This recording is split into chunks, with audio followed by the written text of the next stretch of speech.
बरस गया और बह गया, बादल हाथ से निकल गया, जीवन वही वही रुकता है, पानी जहां पर ठहर गया। छत्तीसगढ़ शासन द्वारा चलाई गई नरवा विकास कार्य योजना छत्तीसगढ़ के लिए एक वरदान बनकर उतरी है। वन बाहुल्य छत्तीसगढ़ में वन क्षेत्रों की संरचना को नरवा विकास कार्य के माध्यम से संवार देने का विराट लक्ष्य रखा गया था और ज्यादातर वन क्षेत्र संरचना को नरवा विकास योजना के तहत संरक्षण के लिए तैयार किया जा चुका है। नरवा विकास के तहत वन क्षेत्रों के छोटे छोटे नालों, नदियों, सहायक नदियों से होकर बह जाने वाले जल को रोककर भूजल संरक्षण का काम इस तरह से किया जा रहा है कि जंगल में बहने वाली अनगिनत नदियां और नाले अब कभी सूखने भी न पाएंगे। नरवा विकास योजना, नरवा में बेसिकली एक नाला का ट्रीटमेंट है जो कैचमेंट एरिया पे रहता है। रिज टू वैली कॉन्सेप्ट पे आप काम करते हैं। इसमें स्टार्ट जो होता है, जैसे पानी जहाँ गिरता है, गिरने के बाद रिल्स, गली, और गली के बाद नाला, नाला के बाद नदी बनते हैं। तो हमारा मेन फोकस रहता है कि हम राइट फ्रॉम बिगनिंग, जो पहली एक बूंद भी पानी गिरती है तो उसको हम रिचार्ज करें। ग्राउंड वाटर रिचार्ज होने से वेजिटेशन और हमारे जल स्तर बढ़ने से काफ़ी सारी चीज़ों में सुधार होता है। लगभग 155 करोड़ रुपए के सीमित बजट में गजब का जीव हितकारी काम हुआ है। जंगल का छलछलाता जल संसाधन सिर्फ वनवासियों का ही नहीं, वन्य प्राणियों का गला भी तर किए हुए है। 12 महीने उपलब्ध सिंचाई योग्य जल वनवासियों के जमीन को साल भर उत्पादक बनाए हुए है।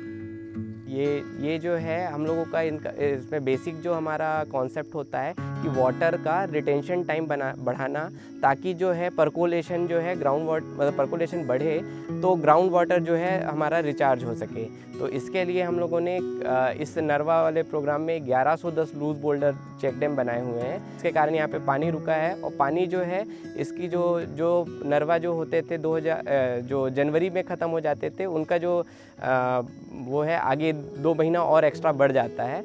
और इनका काम जो होता है, हमारे जो सिल्ट मटेरियल होता है, जो इरोजन वाले जो मटेरियल होते हैं, उनको भी आके यहाँ पे स्टोर कर लेते हैं, ताकि जो बड़े नदी हैं उनका जो है रेत से जमाव जो है कम हो जाए।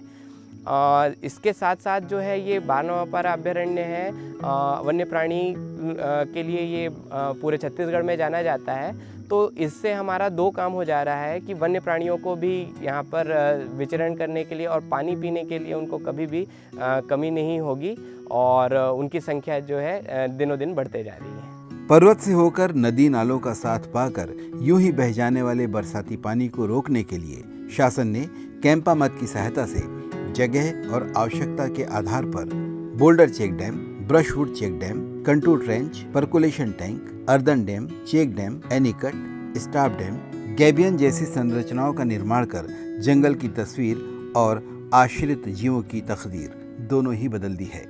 नरवा जो प्रोग्राम था, ये जो हम 2019 से जो स्टार्ट हुआ है, ये हमारा इंटीग्रेटेड अप्रोच पे हुआ है। इससे पहले भी सॉइल मॉइस्चर कंजर्वेशन के अपने फॉरेस्ट डिपार्टमेंट के थ्रू और सॉइल मॉइस्चर कंजर्वेशन डिपार्टमेंट और जनपद पंचायत के थ्रू ये अपने काम होते थे, पर कभी भी हम लोगों ने इसको एक इंटीग्रेटेड वे में नहीं सोचा कि कभी कोई एक नाला जो जाता है पहाड़ी से निकल के एक रेवेन्यू एरिया में, तो उसको कैसे ट्रीट किया जाए, मतलब ऊपर से लेके नीचे तक कैसे ट्रीट किया जाए। तो आज जो है ये कैंपा के मद से हम लोगों को ये संभव हो पा रहा है कि हम जो है एक नरवा का जो ऊपर से लेके नीचे, मतलब हम लोगों ने पहले एक gully plug, loose boulder check dam, gabion, फिर स्टॉप डैम और तालाब जो है, जो ज़्यादातर रेवेन्यू वाले एरिया के लिए हमारे काम आते हैं, वो सब हम लोगों का संभव हो चुका है। और हम इसमें मज़दूरों का ओरिएंटेड अपन वर्क करते हैं ताकि मज़दूरों को यहाँ पर रोज़गार भी मिल सके। अपने जंगल में ही जल और भोजन पा जाने वाले वन्य पशु अब क्यों कर आबादी की ओर रुख करेगा। छत्तीसगढ़ सरकार की एक दूरदृष्टि ने वनवासियों, ग्रामीणों और वन्य प्राणियों को हजारों हजार मुसीबत से छुटकारा दिला दिया है। नरवा से न केवल वर्षा का जल संरक्षित हो रहा है, बल्कि आसपास के गांव में भूजल स्तर में भी सुधार हो रहा है, जिससे बारिश के अलावा दूसरे मौसम में भी पानी की कमी नहीं होगी और नरवा में भी बहाव बना रहेगा। वन विभाग की इस शानदार कोशिश को 100 सलाम है।